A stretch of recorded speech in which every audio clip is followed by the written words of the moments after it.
force me to do something I really don't want to do. Where are we? Well, hi there. Welcome to Friar's Fat Boy. May I take your order? My diet is ruined.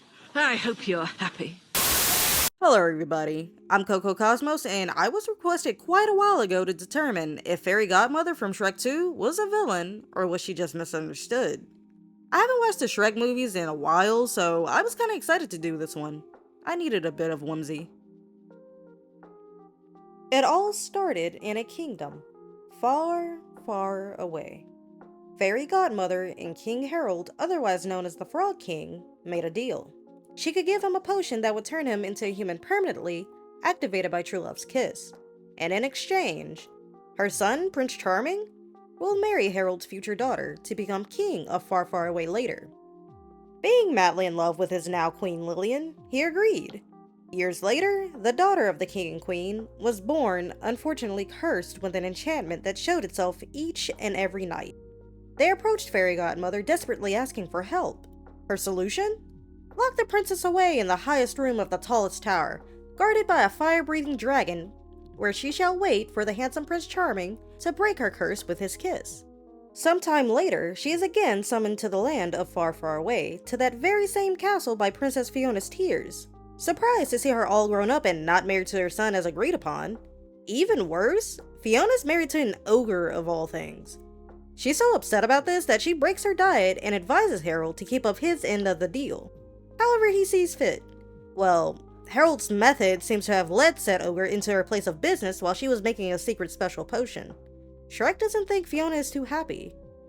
Let's say he shouldn't have given Fairy Godmother that opening because he didn't like hearing there's no ogres in Happily Ever After. Beef ensues. Fairy Godmother seems to be a stress eater because after Shrek and his hooligans make a mess of her factory, she asks for something fried and sweet. But fortunately, the potion they took, Happily Ever After Extra Strength, can be used in her favor. Shrek drank the potion as predicted, which turned him into a super attractive human, along with Fiona. But since Fiona hasn't seen Shrek's human form yet, Fairy Godmother uses the opportunity to have her son, Prince Charming, pretend to be Shrek. Fiona's dad knows what's up, but keeps that bit quiet. Fairy Godmother has Shrek locked away where he can witness Fiona fall for her son in real time. She then convinces him to let Fiona have her happily ever after with Prince Charming as it was intended. He loves Fiona, so he lets her go. Harold then calls Fairy Godmother and Prince Charming to the Poison Apple for a meeting. Fiona doesn't like Prince Charming too much, and Harold asks to cancel the plan. Well, that's not happening, so Fairy Godmother gives him a potion that will make Fiona fall in love with the first man she kisses, which should be her son. He says he won't do it, but she reminds him of the deal that they made, and how she can easily take away his own happily ever after. They've been found out by Shrek and friends, so she tries to stop them from snitching. They end up arrested before the royal ball meant to introduce Fiona and her new husband. When Fiona isn't going for whatever Prince Charming has going on, Fairy Godmother performs her rendition of I Need a Hero to set the mood. Pretty damn good too. Shockingly, somehow Shrek has gotten free and crashed the ball. He and his band of fairy tale misfits start attacking her when she tries to target Shrek, causing her to drop her wand. No matter. Fiona has already taken the potion that her father gave her, so Prince Charming just needs to kiss her. Harold has betrayed them though, and turns out he never gave Fiona the potion. In a fit of rage, she gets her wand back and fires a beam aimed at Shrek. In a turn of events, Harold actually rushes to protect Shrek, causing the beam to bounce off his armor, and hits Fairy Godmother. Things seem fine for a second, until she turns into bubbles. This is the end of Fairy Godmother's story. Intimidation, false imprisonment, coercion, attempted murder like a bunch of times, deception, emotional manipulation, and I'm pretty sure she was breaking some type of work laws on top of it.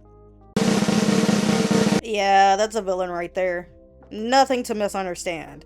Literally used her son as a pawn to usurp the future crown, and when that didn't work, she tried to take them all out. Such a shame she was taken out by her own greed though.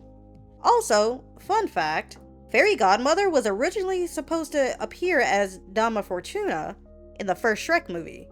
The character was meant to be a witch that gave Fiona a potion that causes her nightly ogre transition instead of her being an ogre full-time as she was born.